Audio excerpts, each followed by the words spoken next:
In the autumn of 1935, two very different rulers found themselves on a collision course.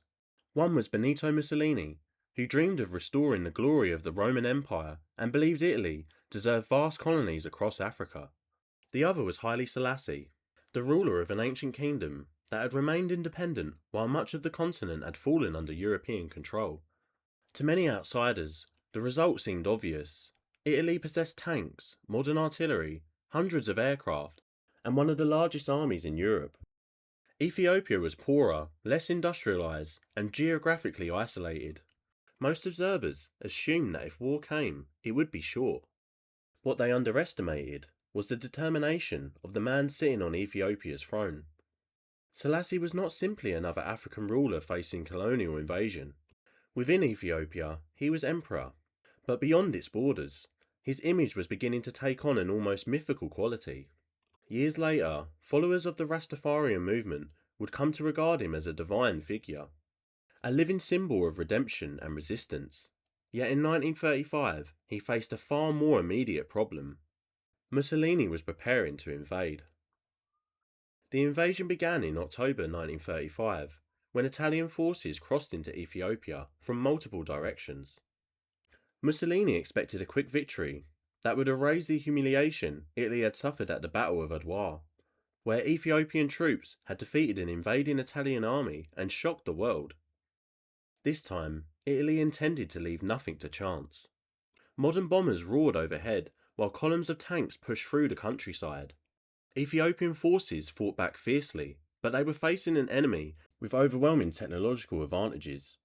And even worse, the Italians increasingly relied on poison gas, spraying mustard gas from aircraft against soldiers and civilians alike, despite international agreements that supposedly outlawed such weapons. As village after village came under attack, it became clear that this was not simply a colonial war. It was a test of whether the international order created after the First World War actually meant anything. The answer would prove deeply disappointing. By 1936, the Ethiopian capital had fallen, and Haile Selassie was forced into exile. For many leaders, that would have been the end of the story, but Selassie refused to disappear quietly.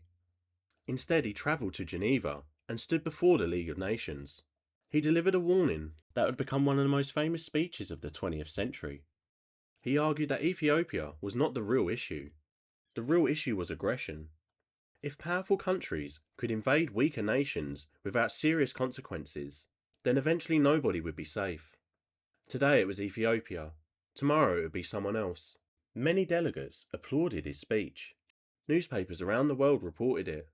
Yet when it came to meaningful action, very little happened.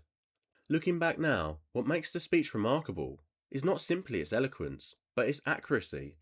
Selassie understood that the failure to stop the aggression in Ethiopia would encourage even greater acts of aggression elsewhere. Within a few years, Europe was at war. Italian occupation lasted only as long as Italy remained strong. When the Second World War spread into Africa, the balance began to shift. British and Commonwealth forces advanced into East Africa, while Ethiopian resistance fighters intensified their campaign against the occupiers. In 1941, after 5 years in exile, Haile Selassie returned home. The man Mussolini expected to destroy rode back into Addis Ababa as emperor once again, welcomed by crowds who had never accepted Italian rule. It was one of the most dramatic political comebacks of the era, and a powerful reminder that conquest does not always guarantee victory. Today, Haile Selassie occupies a unique place in history. He is remembered as an African ruler who resisted European imperialism, as a statesman who warned the world about the dangers of unchecked aggression, and as a sacrificed figure to millions of Rastafarians around the globe. Not many people can claim to have fought one of Europe's most powerful dictators and won in the end. And even fewer can claim that some of their followers believed they were a god. Even in the 20th century, with faith, courage, and a just cause, David will still beat Goliath.